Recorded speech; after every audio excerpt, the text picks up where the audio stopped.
Good evening and welcome everybody to the American Planning Association International Division Humanitarian Planning Committee. The Humanitarian Planning Committee was started in 2019 for the purpose of advancing the role of planning in the fields of humanitarian assistance and development. And we work collaboratively with partners like the Global Alliance for Urban Crisis, where we're advocating for planning professionals to be a critical part of the humanitarian assistance and development teams, both deployed in the field as well as supporting those teams from afar. So we work on hosting keynote speakers about every other month in order to engage a wider conversation and figure out how we can better serve planners overall. So tonight I have the luxury of hosting and introducing Michael Zaretsky. He's going to present Design Beyond Borders, Community Engagement in Rural Tanzania and the Global South.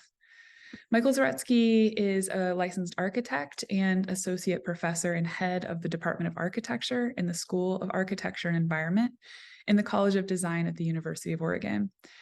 He has extensive experience in local and international design build projects. His research is focused around culturally and environmentally responsive public interest design projects and community engagement with underserved communities locally and internationally. He's currently working on a book that I think he'll talk a little bit more about in his presentation, but his currently published work includes precedents in zero energy design, architecture and passive design, as well as new directions in sustainable designs with Dr. Adrian Parr.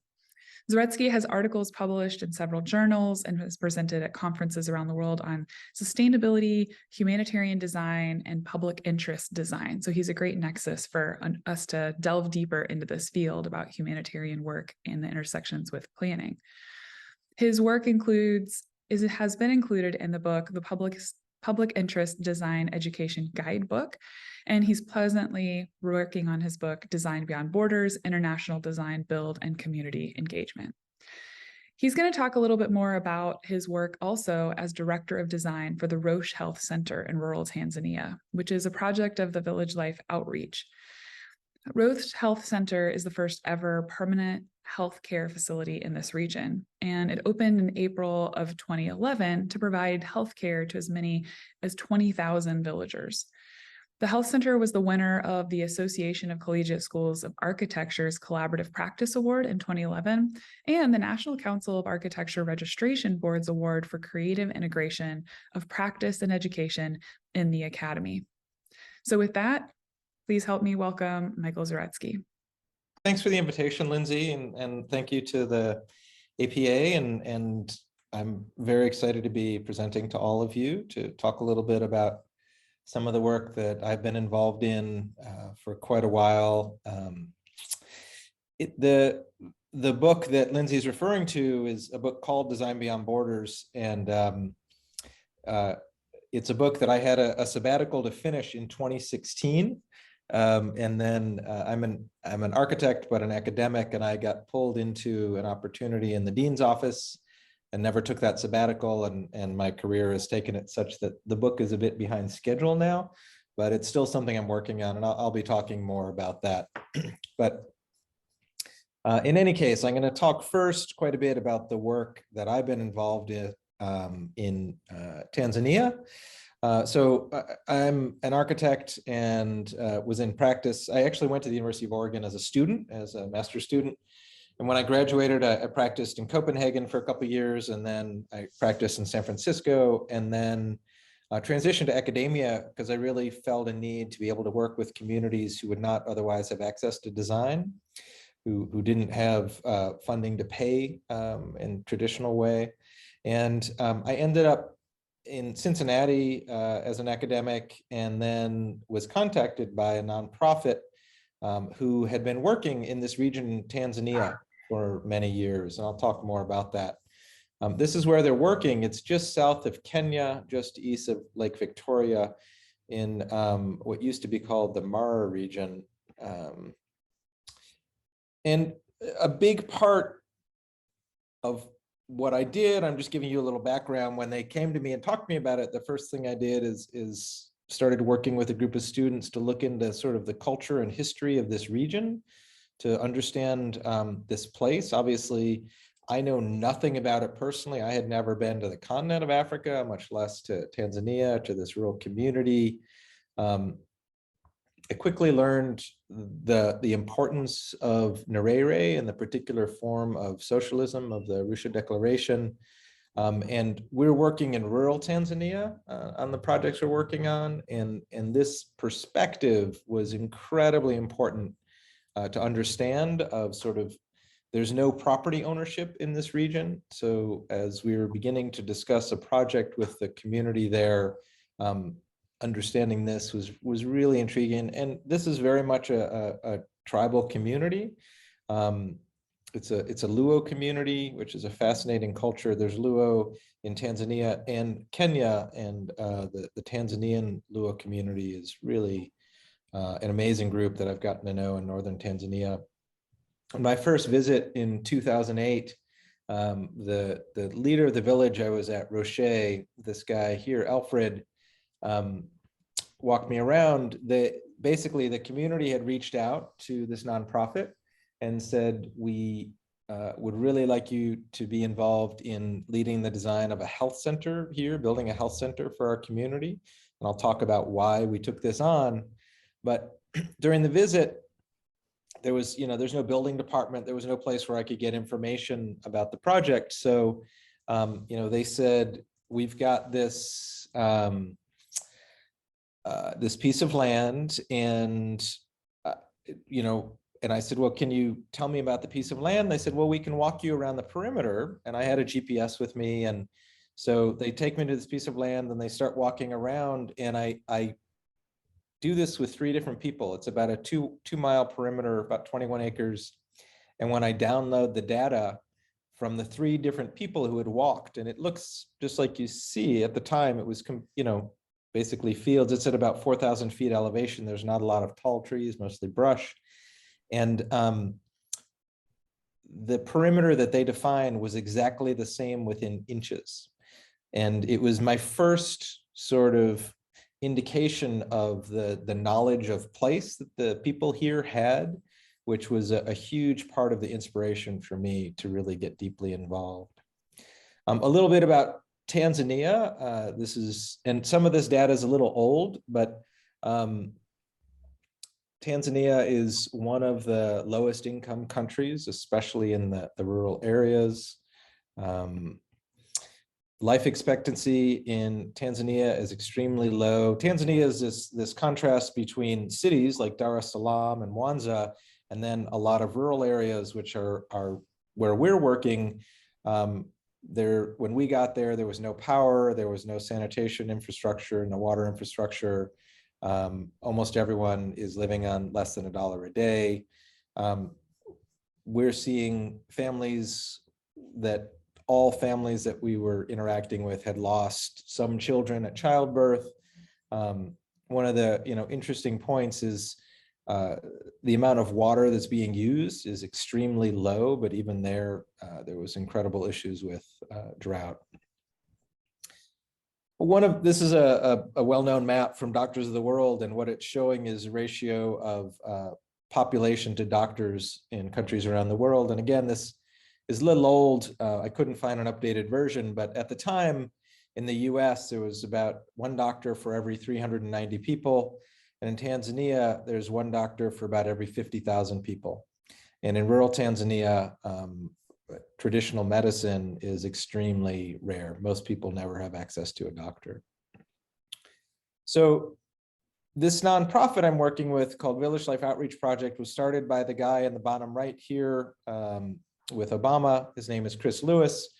He is from Cincinnati, and he had studied at Harvard and then come back to Cincinnati for his medical degree and did a residency in Tanzania, and became extremely attached to the community there, and began a nonprofit that would bring doctors and nurses over to Tanzania intermittently for acute care. And they began with a model that I'll talk about of working with villages directly. The mission of the organization is to unite communities to promote life, health, and education. And their principles of partnership, sustainability, collaboration, and long-term commitment are ones that I've come to really value. And over the decade and a half I've been working on this kind of work with them, and others have learned sort of the guiding principles that seem to lead to successful projects and some that don't as much. I'll talk more about that. So one of the critical things is we have a nonprofit partner on the ground called the SHED Foundation, Sharati Health Education Development Foundation. And we do nothing without SHED's input. And when I talk to folks who are thinking about doing international work, this is one of the first questions is, do you have a local partner on the ground? I think it would be meaningless for us to do this work without partners on the ground who are of that place and can translate everything that's happening culturally and experientially for us. We work with 3 villages. The model that was set up, basically, Village Life had reached out to SHED and said, can you identify a village for us to work with? And they reached out to the villages in the region, and 3 villages really expressed strong interest. And when Village Life met with them, Roche, Niambogo, and Barere, each had very compelling reasons why they wanted to work with Village Life on sort of addressing the needs that they had. And they're also quite different. The 3 villages have very different conditions. They're only about 30, 40 kilometers apart, but radically different conditions. And so we work with all 3 of the villages. And understand that Village Life Outreach Project it's a nonprofit, it's a 501c3, but it really came out of the University of Cincinnati as a partner with the University of Cincinnati, which is where I was for 12 years. And they continue to work very closely with them, and I'll talk about that. I was at University of Texas at Arlington, and I brought the work there and worked with students and faculty there. And I'm now at the University of Oregon, and I'm in the process of bringing this here, and we'll be taking students to East Africa in June. At Cincinnati, it engages all 6 colleges that you see here. I obviously represented the architecture department in the College of Design, Architecture, Art, and Planning, but they also engage with medicine, nursing, engineering, the Honors College, and College of Education. We also have collaborated with many different entities. Arup Engineers is one who we work with very closely on my project. You may know it's a major global engineering firm. They have something called the Arup Cause. Everyone there donates 1% of their time to projects that would not otherwise be funded. And so we worked with the Arup offices in Chicago, LA, and San Francisco. On the right, you see one of many design studios I ran, and a guy from Immersion Design, a firm in Cincinnati who partnered with us to do some material exploration. And then in the upper left, you see one of the students, Emily Rausch, who I'll talk more about, partnering with local contractors on the ground.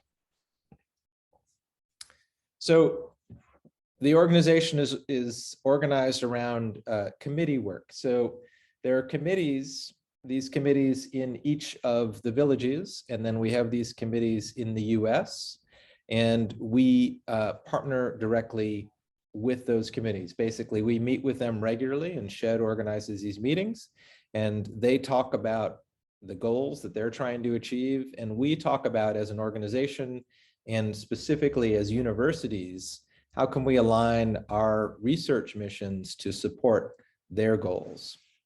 And in everything we're doing, it's a partnership. And some of the quotes here from Chris are about that. It's a hand up instead of a handout model. And it's all partnership based.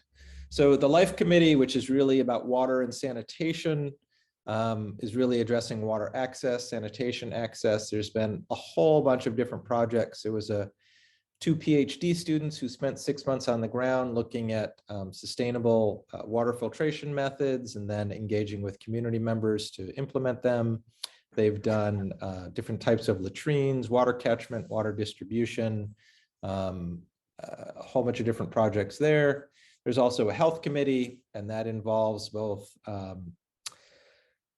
bringing healthcare for acute care, also with the Roche Health Center project, with mobile field clinics, addressing mosquito nets, but also with nutrition education and using a community health model of training people in the community to teach the people within their community about health, and a specific focus on maternal health, which is really a critical issue in this region. And then we have an education committee that really looks at both education within Roche and what can be done to support that, as well as bringing knowledge about the issues that we're dealing with to educational entities within the US. One example, the image in the middle, is when Village Life started looking at the schools in the region, in Roche, they had the lowest attendance of any school in the region. And they looked at why. There was great teachers, there was a lot of students, but the students had to walk about 2 hours each day to get to the school, and there was no food provided. And through a lot of conversations, what was discovered was what was really stopping them was the lack of food at the school. So they developed a nutrition program to grow food locally and started providing uji, which is a common food source. And within, I think, 2 or 3 years, they had the highest attendance of any school in the region. So it was a direct response to that. And then as I got involved and brought in design and engineering, we really started looking at design and construction, and I'll talk more about this, but it was very clear. People were showing me immediately that buildings, the post-colonial buildings there, were very unsafe. And so before we got involved in any design, we're really doing a lot of assessment of construction on the ground. I'll talk more about that. In terms of why we did the project, there was all these interviews with people who talked about the fact that there was no healthcare facility on the ground. So someone like Elvis Osira, this guy did this amazing interview telling us about how they had to walk 6 hours when his wife was in labor and they realized they needed healthcare. And this was something that was happening again and again. So there was a tremendous need for local healthcare, not just for the acute care of coming a few times a year. We put together a committee of local community members, and again, really leaned on our partner organization, SHED, to help us identify how we could have equitable representation of the community in that committee. Something that's always challenging is to make sure that you are representing, your community well, and that's something we're very focused on. So we would meet regularly in the beginning of the project to get their input about the design process, and then also input about how they wanted to be involved in construction, how they wanted to be involved in the managing and running of the health center. I'll talk more about that. This is just a brief of the sort of timeline of the Roche Health Center project, which is I hope is clear, is one of the projects of Village Life Outreach Project, and it's the one that I've been leading. It's an ongoing project. Our first building opened in 2011, which is the clinic building, and then we've had about 4 buildings open since then, and we're currently working on the maternal health ward. Early on, just working with students to do research, to communicate our ideas and get input from faculty, from professionals, from communities, always sort of doing research first about the issues here. This has been very helpful. And for me, I was a young faculty member when this started. This became the basis of my tenure case. So this was my teaching, my research, and my service, which for those of you who are involved in academia, is an interesting model and one that I often encourage other young faculty to consider. We go on what are called brigades. Village Life leads 2 to 3 brigades a year, where they take students from University of Cincinnati, as well as other universities, as well as anyone who has some interest in going. There are 2-week trips. We travel, typically fly to Europe and then on to Nairobi. We arrive in Nairobi, we're picked up by these amazing drivers who take us everywhere we want to go in these vans you see in some of the photos. They sort of are with us from the moment we arrive to the moment we leave. I would trust my family with these people. They're amazing and have taken care of us and helped us through the many challenges that arrive when you're traveling through any rural community, when vans are breaking down and things are popping up in ways you weren't imagining. We tend to spend a little time in Nairobi. It's a very exciting, amazing, vibrant place. I end up often spending some extra time there doing materials research, meeting with suppliers, things like that. And then we do this amazing drive through the Rift Valley and come into rural Tanzania. This is just a few images of life in Roche. It's just a beautiful, amazing community. And you see in this picture in the middle, there's really a combination of indigenous buildings and then these post-colonial buildings. I'll talk more about that. You know, incredible markets there, just amazing place. When we arrived, we really needed to get some information like a map. The only map we could find was a map that you see in the upper right that someone had done by hand. We don't know who did this, but we found it at someone's house. And it shows Kenya. Roche is just off the border of Kenya. You can actually walk into Kenya from the health center, just off Lake Victoria. We stay in Shirati, which is right here. That's our base. That's where Shed is based. And then we go out to around here to the villages through here that we work with. It's right on the equator, just 1 degree south of the equator, which is quite amazing. Early on in the process, we spoke with the community about what their goals for this project were, and we identified a series of goals. One was that for everything we do, we would be designing for everyone. So the goal is not just to build the building, but it's to provide a health center that addresses the needs of all the members of the community. So the health center is also a meeting place. It's also a market. There's all kinds of things that it's intended to address that the community needed. It's designed for education. So it's very much about providing spaces to learn about health, to learn about education, and to learn about design and construction and placemaking.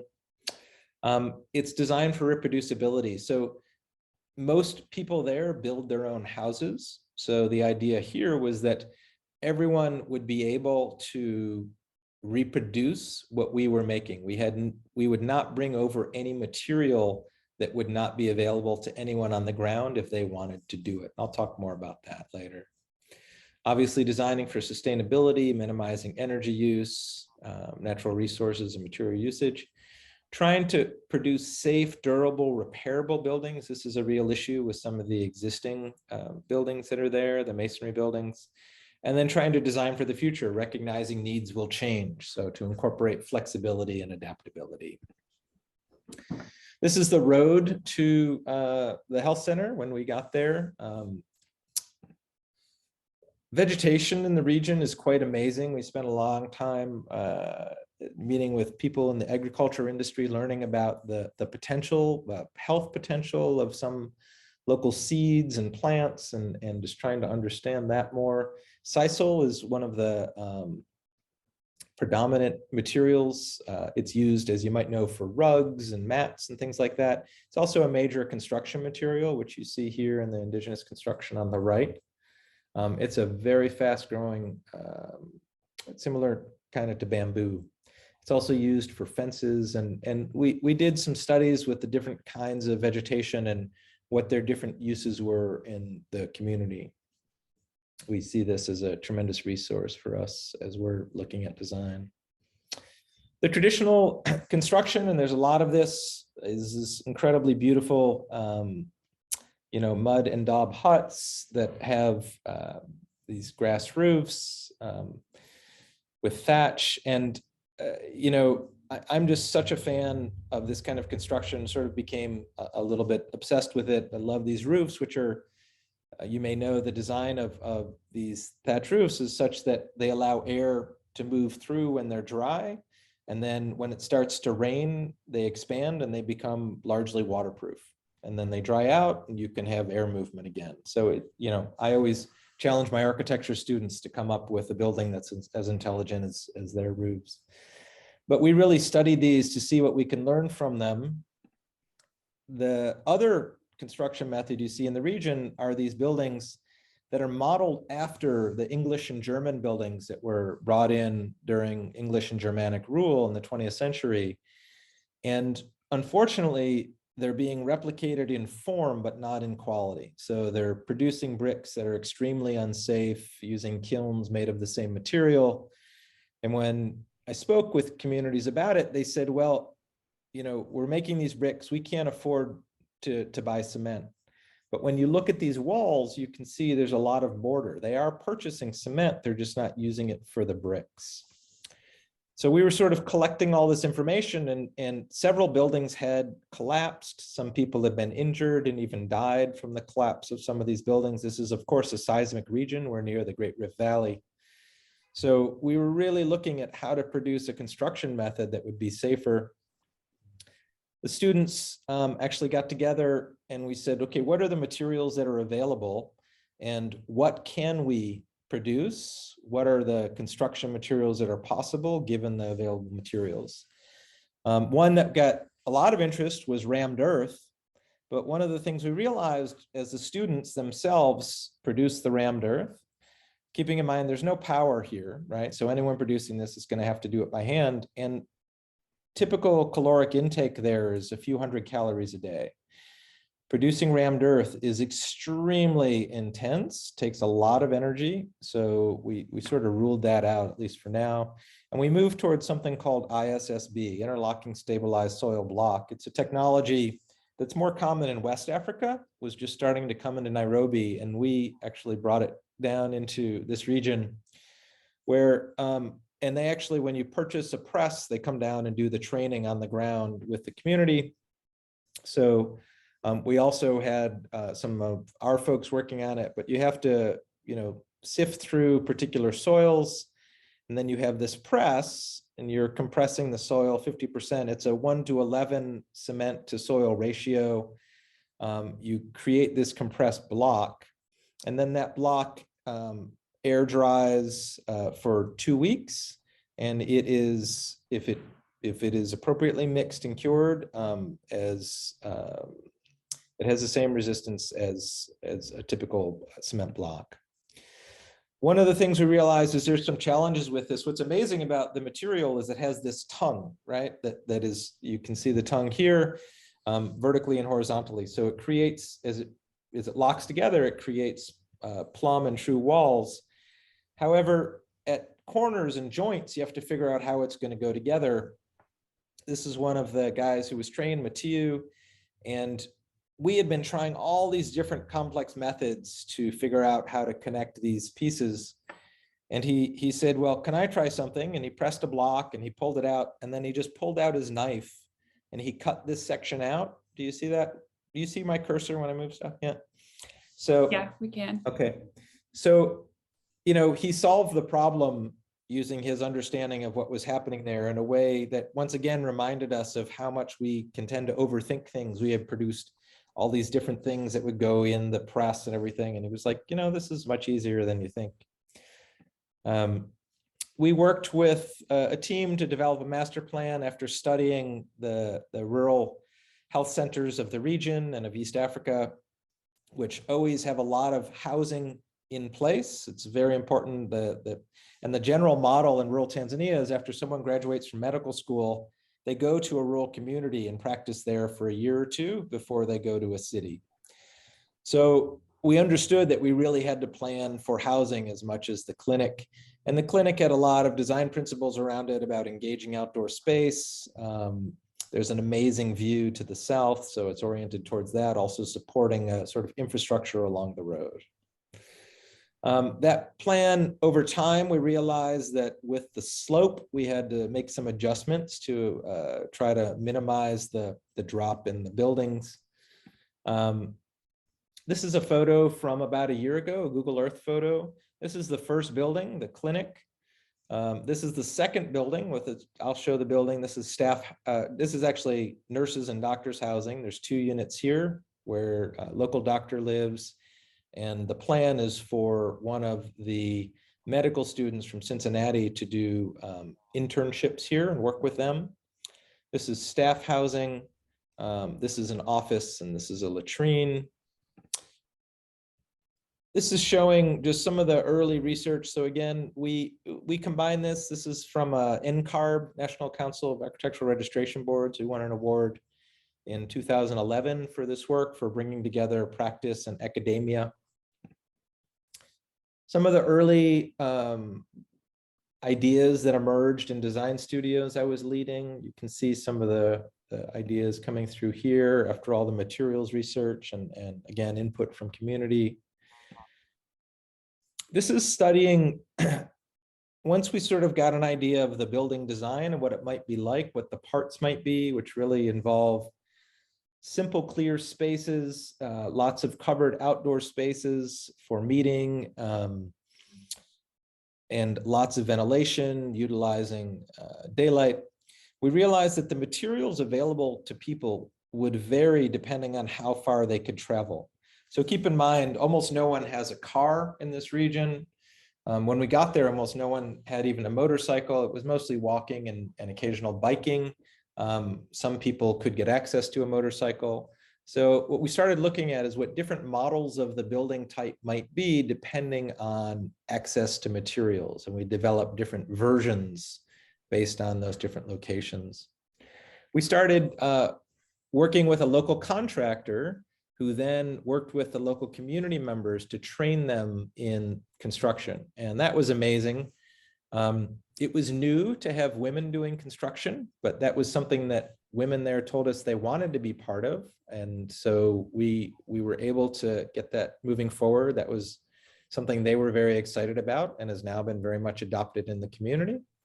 We also train people like this guy with the saw. His name is Sakai, and he can rip that piece of wood almost as fast as I could do it on a table saw. He's become a well-known carpenter in the region. It's been fun to see him go on to do great things. As soon as the project started, these local businesses popped up. So there's a restaurant on the left and a hotel on the right, just across the street, where people who are involved in the project are both coming to use these spaces as well as others in the community. We're really looking to utilize passive design. So the building is designed to utilize daylight, to utilize natural ventilation. We did a ton of climatic research, which I can go into another time, but really trying to make the building one that is comfortable year round. I had done a lot of analysis of existing buildings. On a day there where it's 85 degrees, I measured 119 degrees inside one building because there was no cross ventilation and it was just baking. So we did a lot looking at roof design to create ventilation through the roof, as well as cross ventilation through the building.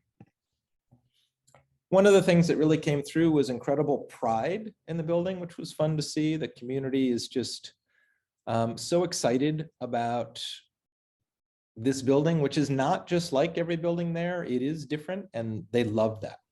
So I've gotten some critique from people who say, this is not a local building. And I will say that the community loves that. They're really proud of it, and people come to see the building and they take them there to see it. This is on a day when Emily, the student, was there on the ground, and 40 people from local government showed up to see it. And we're really hoping that through things like this, the ideas that are here will make it into local code for regional healthcare centers. I've taken students on 5 separate trips. This is some of the University of Texas at Arlington students, and obviously the impact on them is unbelievable. And we collect a lot of information and quotes from them about their expectations when they go, and then what they got from the experience. And then I follow these students who go on these trips, and many of them end up working in their local communities, but they do that with a completely new understanding of what it means to engage with a community, because they've had the opportunity to engage with a community that's clearly very different. They can then understand new ways of engaging with a local community, and that's always fun to see. These are just a couple of shots, exterior and interior, of the clinic building. This is from another trip where I brought a whole group of students from different disciplines in the UC Honors College, working again on projects with the local community. You saw the plan. This is a trip from the last time I went, 2019, with University of Texas at Arlington, and we brought the head of landscape, and she brought a group of landscape architecture students, and they worked on a landscape design, a community design project, getting input on ideas about art and craft and a whole bunch of different amazing things that led to a landscape design that's both a productive landscape as well as all different kinds of gardens in here. And they're hoping to return this summer and start building that with the community. Within this is a plan for the next building, the maternal health ward that you see on the west here. That building, as it's evolved in recent months, we had a donor who is really looking at supporting this reproductive and child health center, a maternal ward, really working on capitalizing on, and again, the views, connectivity, the paths, and creating a building that responds to Tanzanian guidelines for healthcare, which are very descriptive, as well as creating a wonderful place for the community. These are just some renderings of that project. We're hoping to break ground next year on this. So I'm just going to take it, that's the sort of project work. Just quickly to mention a few things. So I identify as a public interest designer, and this is a field that you may know about. And this is not new, but the goal of public interest design is to engage all stakeholders in a design project, right? To have their input.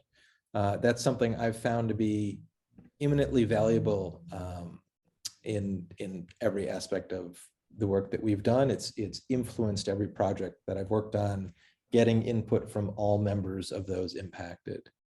I saw there's a question in the chat. I will respond to that a little later. Sorry about that. So public interest design is not new, and many of you in the APA probably know the history of this very well. Of course, there's things like the Peace Corps and community design. There's many related fields to public interest design.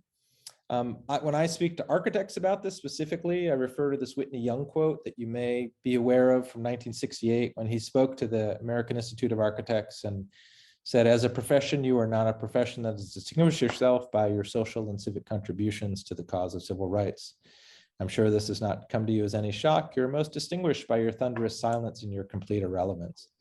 And this really did shake up the architecture community and led to a lot of what we see today. Another really important thing was the Boyer report, which really had a similar perspective on architectural education and showed that architectural education was not preparing architecture students to engage with communities. There's a lot of really helpful insights there. And then there's things, and I have a long timeline of things. I'm just picking up a few things. Architecture for Humanity had a huge impact here, a complex history, but really brought a lot of students and practitioners to understand that architecture was not only about wealthy clients. And this really aligned with public interest design and the conference around public interest design called Structures for Inclusion, which was really originally about, designing for the 98% without architects, basically. And then this aligned with a lot of natural disasters where designers, planners, and others were realizing that we have roles in all of this. I had students coming to me saying, I have to be involved. Post-Haiti earthquake, I had students who radically changed their careers and said, I can't continue to work on a path towards, working on malls. I need to really commit my education to something else. And then this also aligned with the Great Recession, right? Where you had a lot of architects who didn't have work in practice and saw the opportunity to put their skills to work for communities. So just to understand, again, the concept of public interest design came from the recognition that public health, where no person should be refused healthcare regardless of their ability to pay. Public interest law, no person should be refused legal services. regardless of their ability to pay. And then public interest design is the corollary, right? No person should be refused design services regardless of their ability to pay. So to me, I really align with this. It makes a lot of sense to me that as design professions, and planning is part of that, this is our responsibility. I actually think planning has been much more cognizant of this than architecture historically. So I write about this quite a bit, and I have a lot of concerns about do-gooder culture. There's a wonderful community activist in Cincinnati named Peter Block who said to me, being helpful is a contemporary version of empire. So along with this real belief in our opportunity to have positive impacts through outreach, partnership, and engagement, also recognizing that there's a horrendous history of colonialism that this is inherently part of. So when I teach about this and practice this, all my students do a lot of reading on post-colonial theory, and we focus a lot on recognizing that wanting to do good does not necessarily lead to positive community engagement impacts or good design. We have to understand the history and the context we're working in. And it really comes down to this, that intent does not equal impact.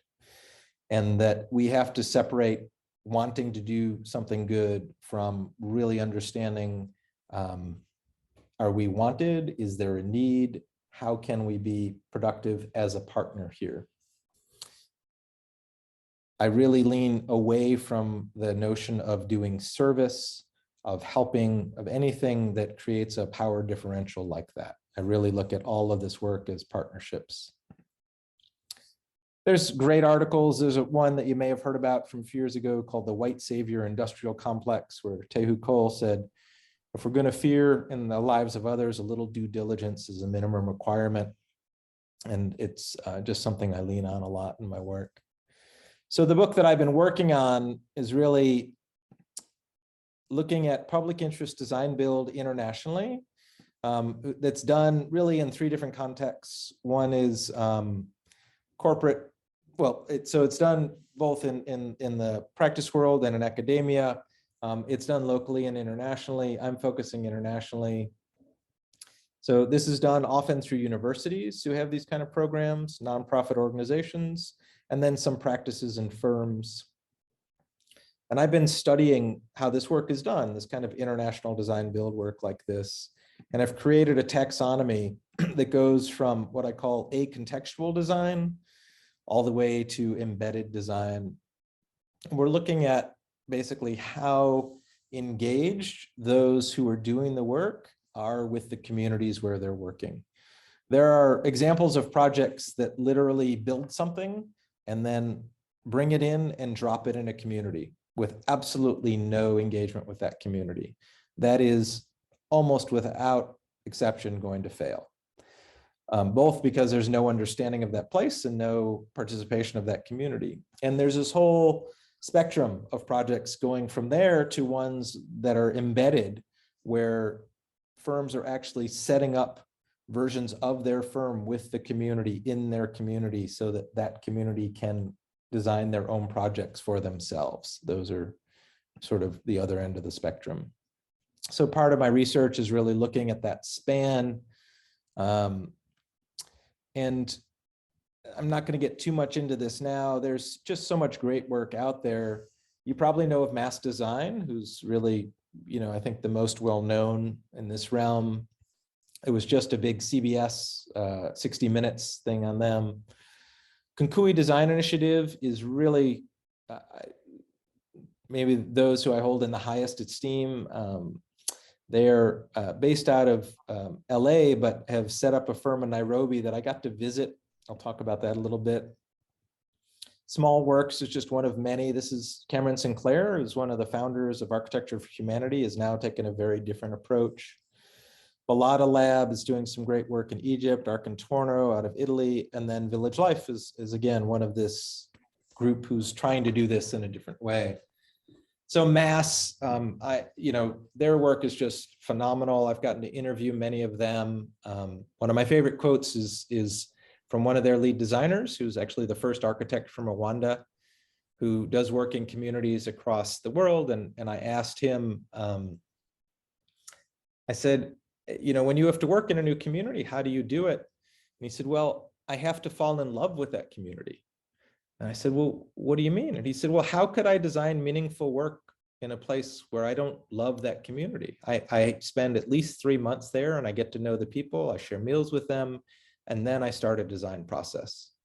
But I love that notion of falling in love with the people before you begin a design project.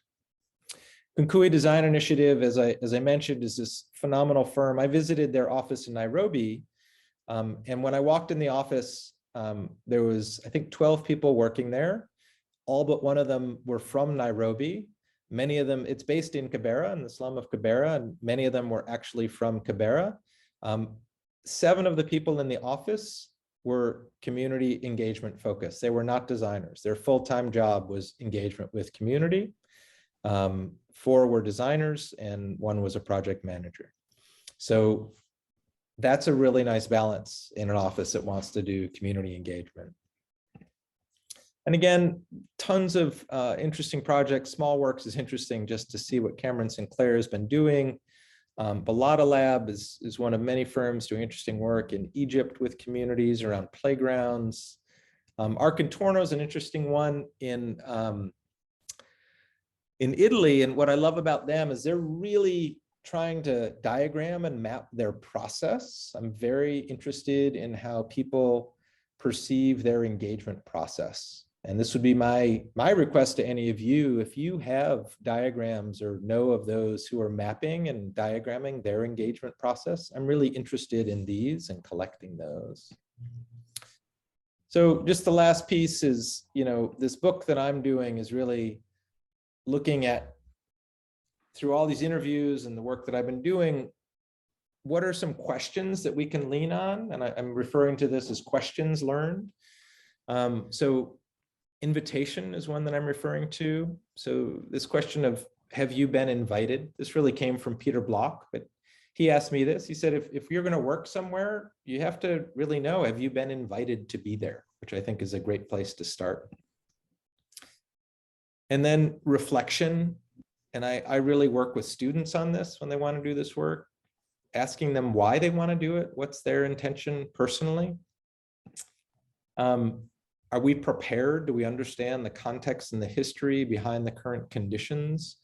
And then along with that, if someone says to me they want to do a design project in a place that they don't know, but they say they can't spend time in that place, I ask them not to do the project. I think it's utterly irresponsible to do meaningful work in a community if you can't spend time there.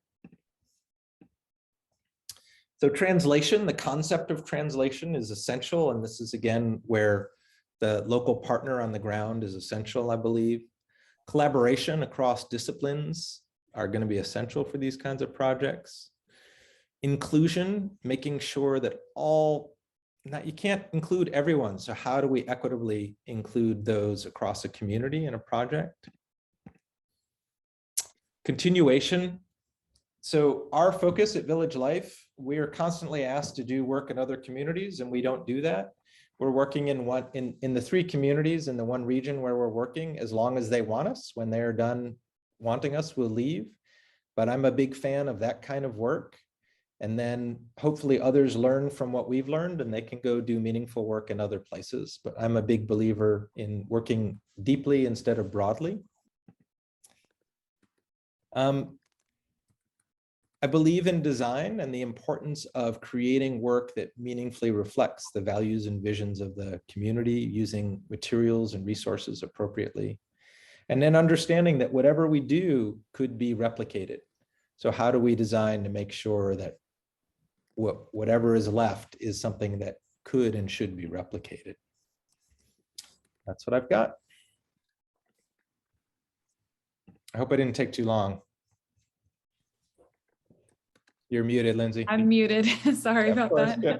This was so great, Michael. I was really looking forward to it. And I feel like I came off of hours and hours of Zoom calls and was a little frazzled to get going. And then just hearing you speak, I'm like all revived and refreshed, and I'm ready to get on the plane and hit the ground. So thank you so much. I feel like that was it's late in the evening here on the East Coast for us, but it was really refreshing and revitalizing.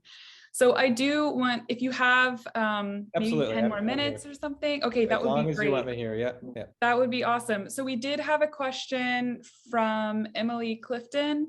And I think, you know, her question is, what are some of the ways that you have taught students to engage with communities that don't look like them, that are clearly different? And I think that maybe her question is going to really hint at a little bit of the focus of our audience, which is planners that typically in these type of processes have skills that relate to community engagement and collaboration. And actually, Michael Colbert, who is also on the call here, he's the president of International Division, or the chair of International Division, and he gave a presentation a few months ago about community engagement strategies and work in Southern Central Africa and context with the Peace Corps. And so I think actually maybe Michael Colbert might have some interesting adds to it, but maybe we could start with Emily's question, and then I invite everybody else on the line to either type your question into the chat or raise your hand and I can call on you as well.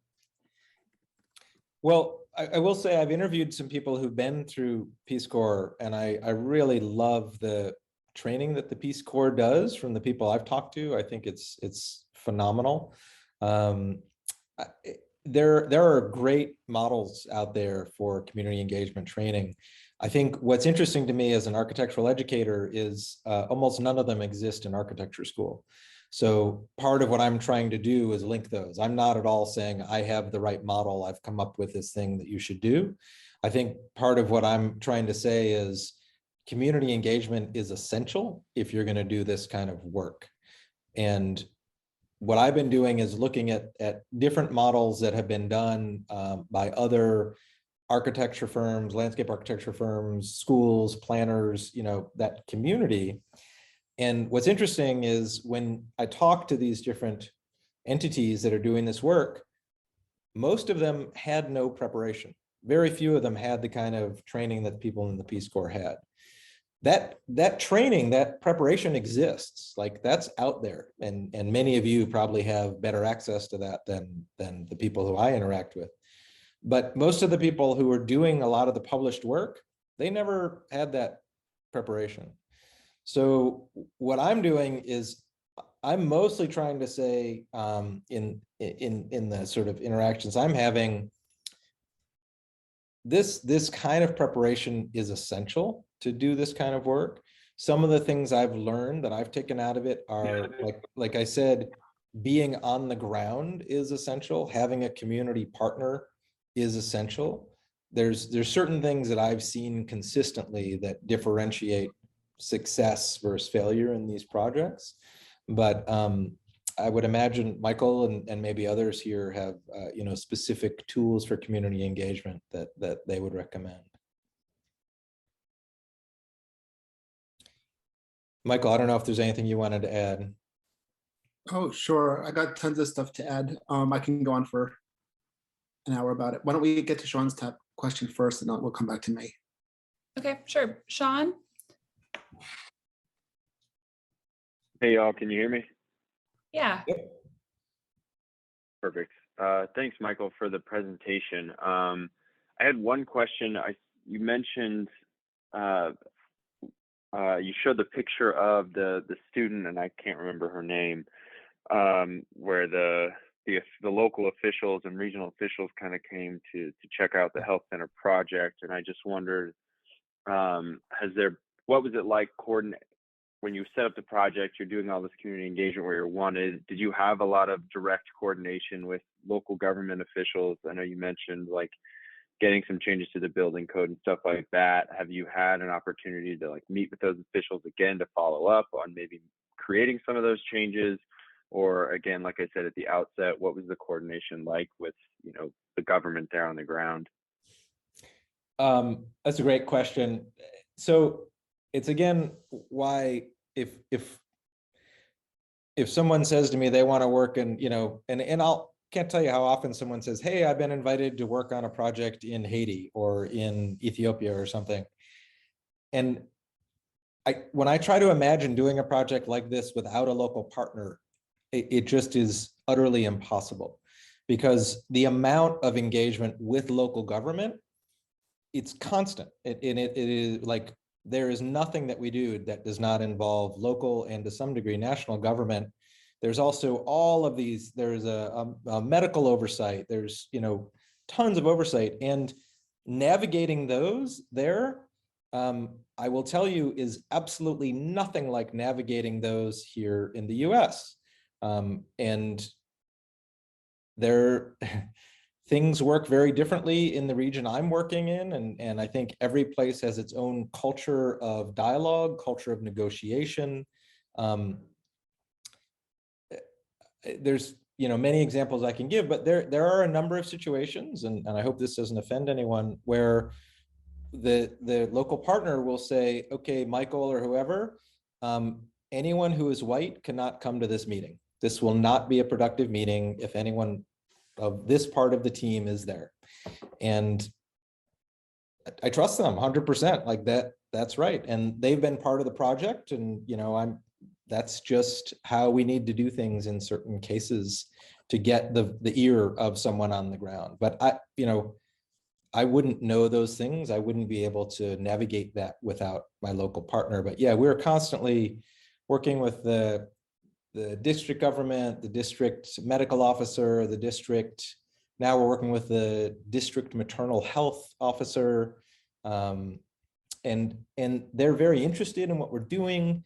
And our hope is, because I can say from a design perspective, what they're asking people to do in when they're making these buildings is really not what it should be. They are not buildings that are going to last long and are going to serve their communities well.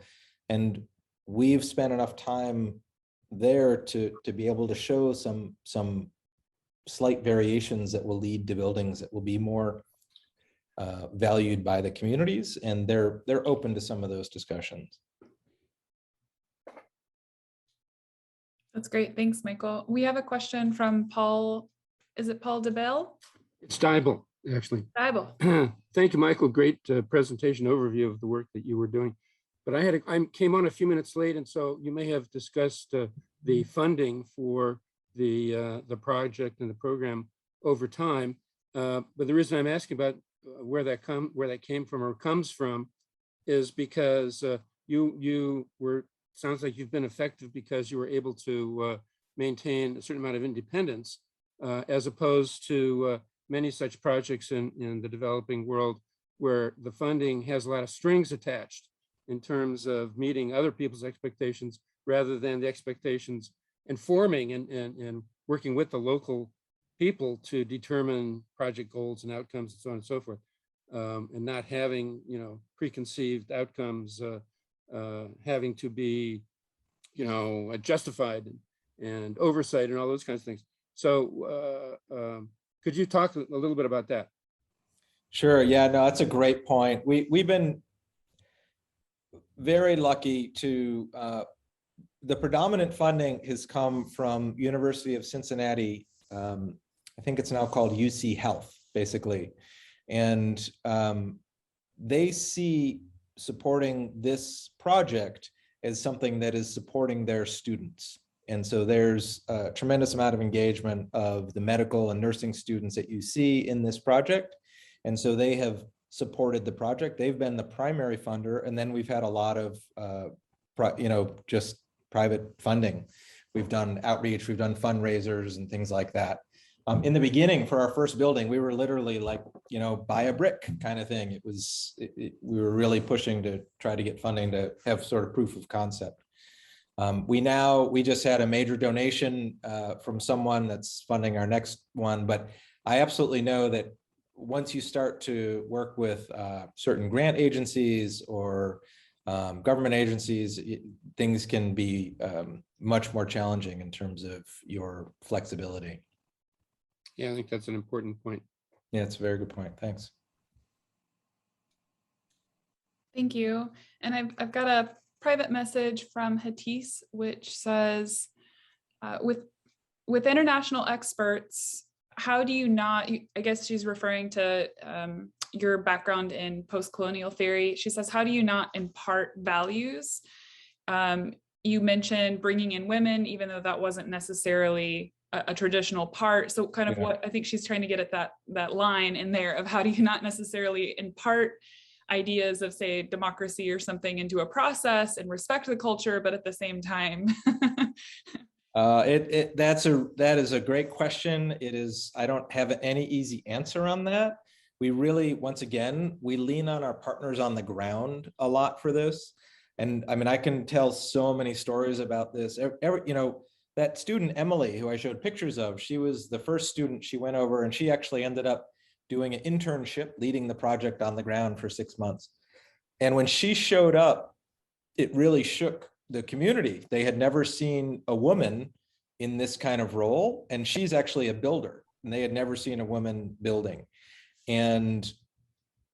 But the biggest challenge in the community was when the sort of men in leadership in the community and in the sort of regional government would talk to her, she would look at them in the eye, which is very uncommon for women there. And so this became a real point of discussion. And we worked very closely with our local partner about, okay, what's okay here? And they talked with the local communities, and it was basically dialogue, and she ended up being absolutely loved by everyone. There's a whole bunch of kids now named after her in the community. She was completely embraced by everyone there, but it took some time. Similarly, when we were setting up the committees originally, we had asked the villages to put committees together. And when Village Life showed up, this actually preceded me, there was no women on the committees. So they said, well, wait a second, I think we asked you to have sort of, cross-representation. So the next time they showed up, there was one woman on each committee, and they were absolutely silent. So in our next trip, a group of women on the trip, they sort of went underground to find the women's groups. They actually found 21 women's groups that existed across the 3 villages. And they met with several of them and said, do you want to be on these committees? Do you want to be part of this? Are you? And the response was a resounding, absolutely. We want to be part of this. We want to be building. We want to be involved. You just need to get our husbands to allow it, but they'll let us if you just, help push that along. And again, we talked with the local partners, and they said, absolutely, this is something that really needs to happen. There's other parts of Tanzania where things have progressed a little more. I can't tell you that was the right thing or the wrong thing, but we've really come in our meetings now with communities. It's absolutely as much women as men participating, and the women are fully involved in leading things. And I've seen a lot of positive impact. One could say there's, is that colonialism? And, I understand the question. I think it's a loaded issue. We're trying to just sort of deal with it honestly and openly and through the lens of our partners.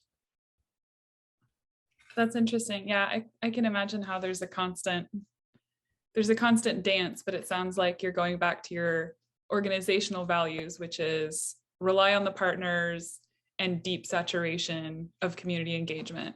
Yeah. So ultimately, it sounds like what you're saying is your presence being an outsider there's always gonna be change that it's affecting, but you're trying to put the onus of that change on the community, not you telling them to do it, but you saying we're here and offering some other options, and they come and say these are the ones we want, or these are the ones we're going for.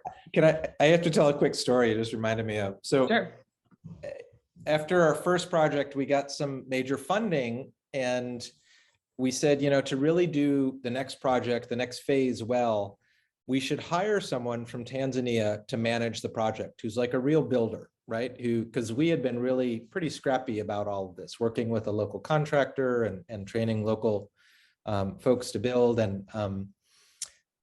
And so we had this idea. We put out an ad, and we found a guy from Dar es Salaam who had done all this work with communities throughout rural Tanzania. He's from Dar es Salaam, and we brought him out to meet with the community as a potential project manager for the next phase. And they met with him, and then they immediately wanted to meet with us. And they said, how dare you bring in an outsider? Like, we work with you. We don't want this guy we don't know. And from our perspective, it's easy to look at us as the outsiders, but that's our family, that's our partners. And so it was sort of a reminder of, okay, yeah, yes, we're different, there's no question, but we have a long history now. And that this person didn't have that history. So it was interesting, That's great. That's a great story. I like that. Yeah. I have one question, but I want to make sure to get everybody else on the line. Is there anybody else that had anything they wanted to add? All right. So I was reminded of when you opened up and you were talking about the government and and socialism and kind of the impact on property rights, I was reminded of my recent trip to Mongolia and kind of the interest in the nomadic culture. And so I just wanted to, this is more out of my personal curiosity, touch up on, so how does that translate? And I guess in thinking about that and who owns the buildings, I also started to think about, well, it looks like a lot of the buildings and projects you're taking on are more civic projects or community-based projects. You're not building housing, right? You're not building private ownership. So how does that all play in? How does that drive project selection? And then who actually does end up, somebody has to have the keys.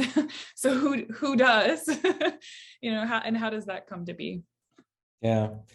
So I think unless I really lived there for a longer period of time, I will never fully understand exactly how it works there. But our partners, Shed, they are the official owners of the building. Although again, all land is owned by the government to some degree. It took 10 years to get a property boundary defined for the project after it was built. Like this idea of saying, okay, here's a project and we need to sort of define it as a thing, that in this region, that's still very new. Like everything is fluid, people just, pop up that like people will be living on the land that's associated with this things just, people move where there's space. And, it has it was some complexities when we had to dig a well, and then there was someone made a claim that, well, you really shouldn't have put it in that place. That impacts my land, right? Even though there have been many conversations about that. So, without the formal clarity of property ownership that we are used to, it's complex. But again, we always lean on our partners and we lean on dialogue to try to work through it and say, okay, if our goal here is to have water for everyone, and in certain cases, the end result is to say, okay, we'll provide more water for free to the community or something. It depends on the particular situation. But there's probably people who understand it much more specifically than I can describe it here. But it's an ongoing discussion about property. I know that the community got together and collectively decided to donate that particular piece of land for this project. And they did that as a group.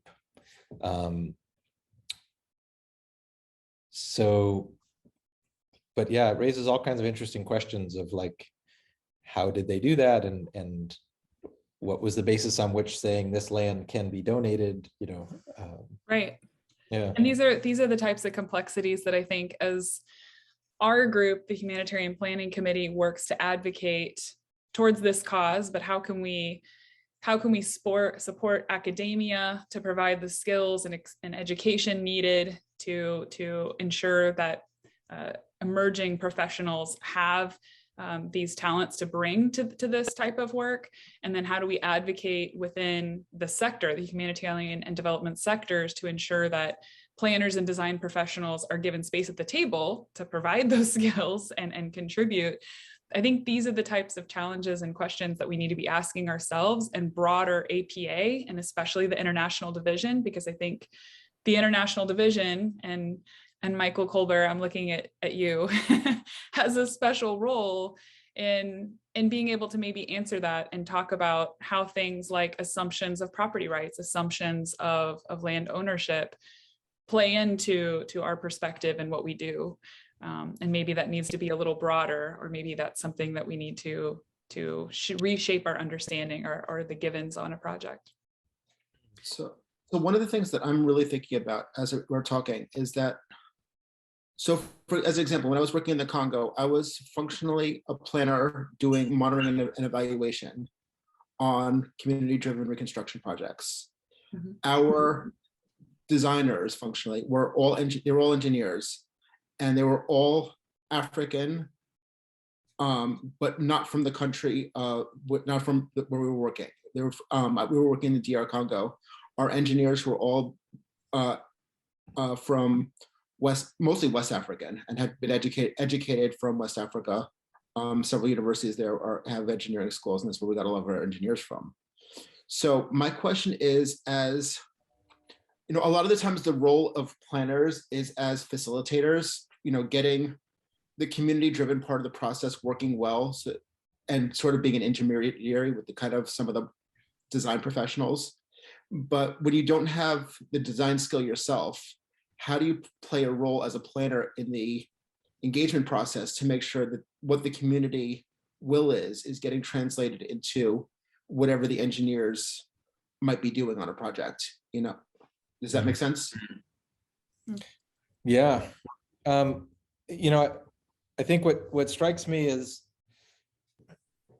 if by planner, you know, you're talking about sort of a planner who's engaged with these community engagement skills that we're talking about, right? Which I think that all of you probably are.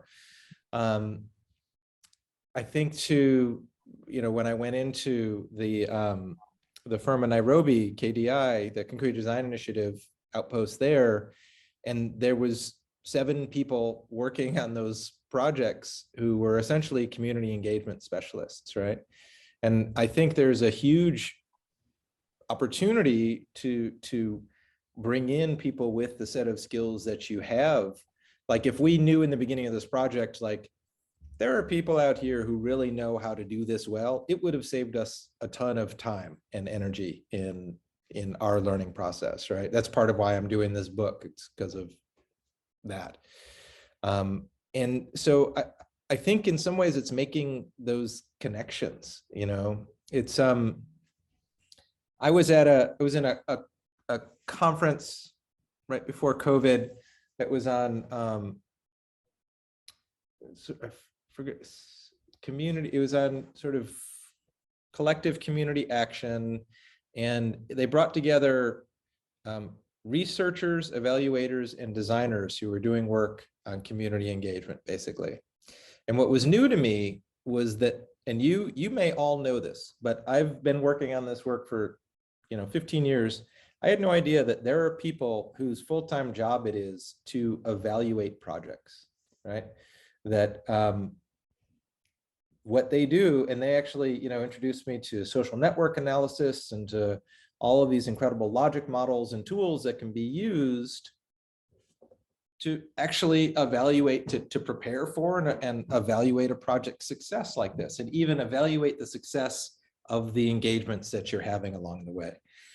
And I think the fact that I had never come across this in all of the conferences I've been to, people I've interacted with, it's like there's some gap between the sort of skills that many of you have and the people I'm interacting with and working with. And somehow I think we need to try to cross that bridge and bring those folks together to work more so that we're not making this stuff up as we go along. Does that make sense? That's great. Well, thank you, Michael. I feel like we've we've gone quite a bit over, but this has been a really great conversation and we've had a lot of engagement. And I think that's a testament to the quality of the presentation and our increased interest in it. So thank you. Thank you again for being willing to contribute and share with us, especially during Thanksgiving. We thank you for your time here. And I encourage everybody also to look for your book. When is it going to come out? When is it hitting the shelves? Oh, Lindsay. Sorry, shouldn't put the pressure. Yeah, I know it's supposed to be 2022, but I'm under accreditation here right now, so I got my hands full. But soon, I hope. Keep right. asking me that. Okay. But everyone, maybe next year. If you're interested, I will just put a quick plug for Village Life Outreach Project at villagelifeoutreach.org or villagelifeoutreachproject.org. We do invite anyone who's interested in the work that's going on to get involved, and you're also welcome to reach out to me.